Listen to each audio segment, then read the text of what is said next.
कभी कभी मुश्किल से मुश्किल नियम समझने का सबसे अच्छा तरीका जानते हैं क्या है? बस किसी ऐसे से सुन लो जिसे वो रट गए हों। और आज की हमारी कहानी में ठीक ऐसा ही होने वाला है, जहां एक अनचाही सुबह की ट्रेनिंग क्विडिच के पूरे खेल का राज खोल देती है। तो कहानी शुरू होती है सुबह सुबह। ग्रिफिंडोर की क्विडिच कप्तान ओलिवर वुड अचानक हैरी को जगा देते हैं। क्यों? एक सरप्राइज प्रैक्टिस के लिए। और ये कोई ऐसी वैसी प्रैक्टिस नहीं है, ये उनके नए सीक्रेट ट्रेनिंग प्रोग्राम का हिस्सा है। अब हैरी की सुबह तो सच कहें तो पहले से ही खराब चल रही थी, और ऊपर से ये क्विडिच प्रैक्टिस, मतलब एक और सिरदर्द। तो बस वो बेचारा बेमन से अपनी झाड़ू उठाकर बाहर निकल पड़ा। पर हैरी को क्या पता था कि मैदान की तरफ जाते हुए उसकी सुबह और भी कह सकते हैं दिलचस्प होने वाली थी, क्योंकि एक बिन बुलाया मेहमान, या यूं कहें कि एक जबरदस्त फैन उससे जुड़ने वाला था। और ये साथी है कॉलिन क्रीवी, हैरी का सबसे बड़ा फैन। मतलब इतना बड़ा कि उसकी एनर्जी कभी खत्म नहीं होती, और उसके सवालों की तो बौछारी कर देता है। और यही हमारे आज के इस पूरे एक्सप्लेनेशन की वजह बनने वाला है। तो चलते चलते कॉलिन हांफते हुए एक सवाल पूछता है, और बस इसी एक सवाल से हम सब सीधे क्विडिच के नियमों की उलझी हुई दुनिया में पहुंच जाते हैं। अब हैरी को चाहे अनचाहे सब कुछ समझाना ही पड़ेगा। तो चलिए सीधे मुद्दे पर आते हैं, क्विडिच के नियम।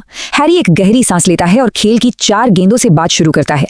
सबसे पहले सबसे खतरनाक ब्लजर्स। सोचिए, 2 ऐसी गेंदें हैं जो अपने आप हवा में उड़ती हैं और उनका सिर्फ एक ही काम है, खिलाड़ियों को उनकी झाड़ू से नीचे गिराना। इनसे बचना ही अपने आप में एक बहुत बड़ी चुनौती है, मान लीजिए। इसके बाद आती है क्वाफल। ये वो बड़ी लाल गेंद है जिसे टीमें एक दूसरे के गोल पोस्ट में डालने की कोशिश करती हैं। सिंपल है, गोल करो और 10 पॉइंट्स पाओ। अच्छा, तो इन गेंदों को संभालता कौन है? देखिए, हर टीम में 2 बीटर्स होते हैं, जैसे कि फ्रेड और जॉर्ज। उनका काम है बल्लों से ब्लजर्स को अपनी टीम से दूर भगाना। और फिर होते हैं 3 चेजर्स, जिनका पूरा ध्यान क्वाफल से गोल करने पर होता है। लेकिन अब बात करते हैं उस गेंद की जो सबसे जरूरी है, वो गेंद जो किसी भी मैच का पासा एक झटके में पलट सकती है।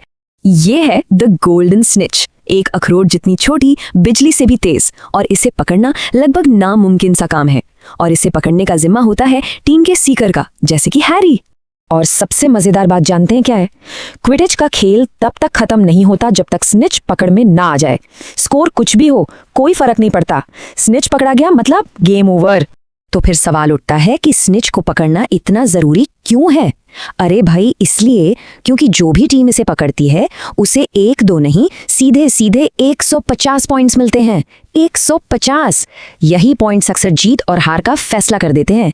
लेकिन यहीं पर एक बहुत बड़ा सवाल भी खड़ा होता है। सिर्फ एक गेंद पकड़ने के लिए 150 पॉइंट्स, क्या ये सही है? क्या ये क्विडिच को एक निष्पक्ष खेल बनाता है, या फिर ये बाकी खिलाड़ियों की पूरी मेहनत पर पानी फेर देता है? ये एक ऐसा सवाल है जो वाकई सोचने पर मजबूर करता है। हमारे हीरो हैरी पॉटर के साथ उसकी शोहरत मैदान पर भी उसका पीछा नहीं छोड़ती। एक नए फैन की नजरों से हमें तुरंत पता चल जाता है कि हैरी सिर्फ एक खिलाड़ी नहीं है, बल्कि पूरी टीम के लिए जीत की सबसे बड़ी उम्मीद भी वही है। अब सीन शिफ्ट होता है चेंजिंग रूम का, जहां 2 बिल्कुल अलग माहौल हैं। देखिए, एक तरफ टीम का कप्तान सुबह सुबह पूरी तरह जागा हुआ और जोश से भरा हुआ, और दूसरी तरफ है उसकी टीम जो बेचारी अभी भी नींद में ऊँघ ही रही है। तो मिलिए कप्तान ओलिवर वुड से। वो इस साल क्विडिच कप जीतने के लिए एकदम जुनूनी है। उसकी आवाज में जो दृढ़ संकल्प है ना, वो बताता है कि उसने इस नई योजना पर कितनी मेहनत की होगी। उसके लिए ये सिर्फ एक खेल नहीं, ये एक मिशन है। अच्छा, वुड सिर्फ बोल नहीं रहा था, वो तो एक पूरी प्रेजेंटेशन दे रहा था। जरा सोचिए, सुबह का वक्त है, टीम ठीक से जागी भी नहीं है, और उनके सामने मुश्किल डायग्राम्स पेश किए जा रहे हैं जिन पर जादुई तीर इधर उधर हिल रहे हैं। टीम के लिए ये कितना उबाऊ रहा होगा। और ये नंबर देखिए, ये हमें उस मीटिंग की लंबाई का एक साफ अंदाजा देता है। मतलब 20 मिनट सिर्फ एक बोर्ड समझाने में, और ऐसे 3 बोर्ड थे। इससे पता चलता है कि वुड का जुनून उसकी टीम के लिए कितना थका देने वाला बन गया था। और यहाँ पर टीम की झुंझलाहट एक मजाकिया अंदाज में सामने आती है। जॉर्ज वीजली का ये सवाल वुड के गंभीर लेक्चर के तनाव को थोड़ा कम करता है और दिखाता है कि बाकी खिलाड़ी इस सुबह की ट्रेनिंग को लेकर कितने परेशान हैं। लेकिन वुड का ये जुनून सिर्फ जीतने की जिद नहीं है, इसके पीछे एक बहुत गहरा और दर्दनाक कारण है जो पिछले साल की एक बुरी हार से जुड़ा है। वुड के इन शब्दों में उसकी निराशा साफ झलकती है। वो मानता है कि वो सबसे अच्छी टीम थे, लेकिन फिर भी हार गए। और ये जो लाइन है ना, हमारे नियंत्रण से बाहर की परिस्थितियां, ये सीधे तौर पर किसी एक खिलाड़ी की गलती की ओर इशारा कर रही है। और वुड की निराशा का कारण वो सीधे सीधे हैरी से जुड़ा है। हैरी की गैर मौजूदगी की वजह से टीम को एक खिलाड़ी कम के साथ खेलना पड़ा था। ये जानकारी वुड के व्यवहार को एक नया मतलब देती है और हैरी पर जो दबाव है उसे भी साफ करती है। और ये कोई मामूली हार नहीं थी, ये 300 सालों की सबसे शर्मनाक हार थी। ये ऐतिहासिक तथ्य वुड पर पड़े भारी दबाव को समझाता है। उसने सिर्फ एक मैच नहीं हारा था, बल्कि अपनी टीम को इतिहास की सबसे बुरी हार का हिस्सेदार बना दिया था। तो अब कहानी चेंजिंग रूम से निकलकर क्विडिच के मैदान पर पहुंचती है, जहां उबाऊ अभ्यास की जगह अब एक सीधा टकराव होने वाला है। जॉर्ज की ये लाइन कहानी में एक बहुत बड़ा मोड़ लाती है।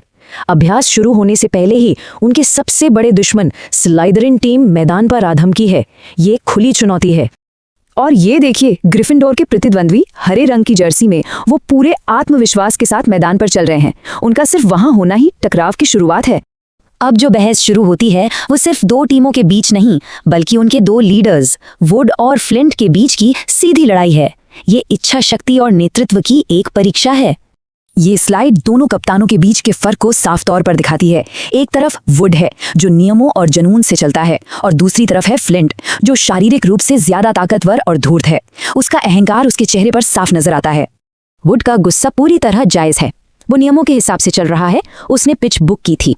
उसकी आवाज में उसका दृढ़ विश्वास छलकता है कि मैदान पर उसका हक है। और फ्लिंट का जवाब देखिए, वो वुड के गुस्से को सीधे तौर पर खारिज कर देता है, जिससे दोनों टीमों के बीच तनाव और भी बढ़ जाता है। वो नियमों की परवाह नहीं कर रहा, वो बस अपनी ताकत दिखा रहा है। और अब हम इस टकराव के उस मोड़ पर पहुंचते हैं जहां स्लाइदरिन के आत्मविश्वास का असली कारण सामने आता है। और ये वो पल है जो इस खेल के नियमों को ही बदल देता है। यही सवाल इस पूरे संघर्ष के केंद्र में है। अगर वुड ने नियम का पालन किया तो फ्लिंट और उसकी टीम यहाँ क्या कर रही है? इसका जवाब आने से ठीक पहले ये सवाल सबको सोचने पर मजबूर कर देता है। और ये रहा जवाब, एक नोट। फ्लिंट ने नियमों को तोड़ा नहीं है, उसने एक ऊंचे पद की ताकत का इस्तेमाल करके उन्हें अपने हक में मोड़ दिया है। ये ताकत का ऐसा प्रदर्शन है जो एक साधारण बुकिंग से कहीं ज्यादा मजबूत है।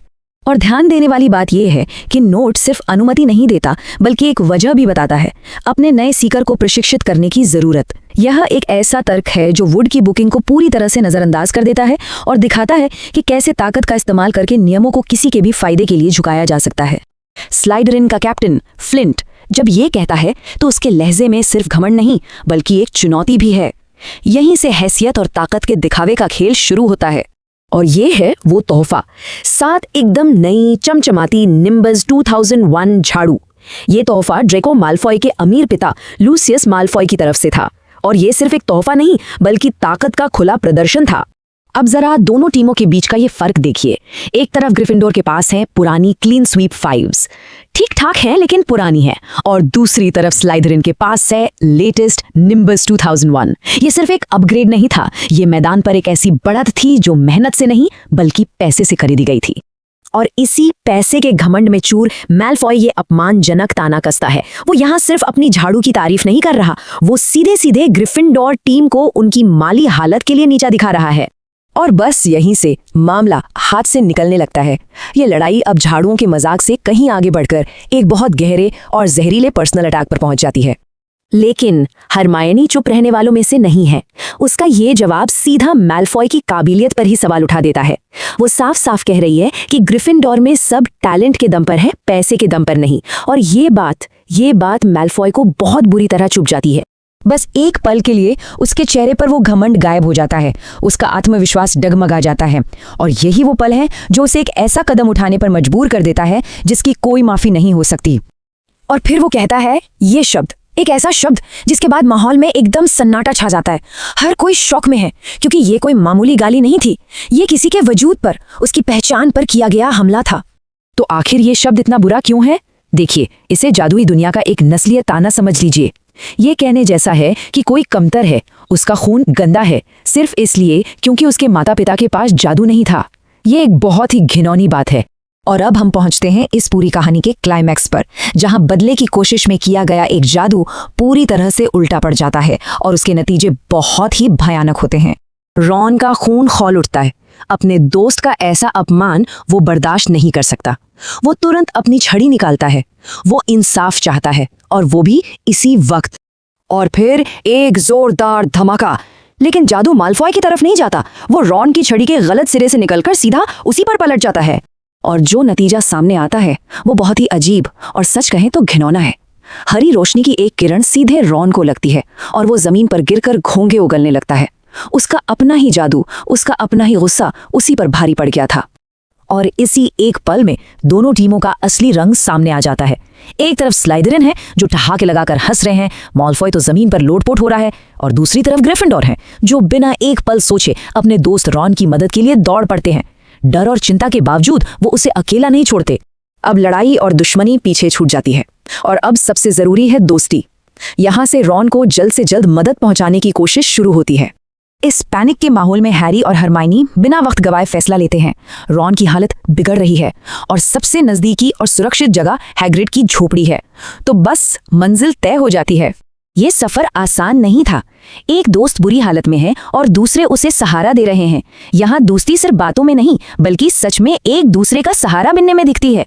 वो मिलकर रॉन को संभालते हैं और उसे हैग्रिड की झोपड़ी तक ले जाते हैं। और यहीं पर हमें पता चलता है कि आखिर ये सब हुआ कैसे। हरमाइनी बताती है कि वो श्राप चलाना वैसे भी कोई बच्चों का खेल नहीं था और ऊपर से रॉन की टूटी हुई छड़ी के साथ ये तो होना ही था। ये एक खराब औजार से नाजुक काम करने की कोशिश जैसा था जिसका नतीजा बिगड़ना तय था। और जब हैग्रिड को पता चलता है ना कि मैलफॉय ने हरमाइनी से क्या कहा तो उसका चेहरा गुस्से से तमतमा जाता है।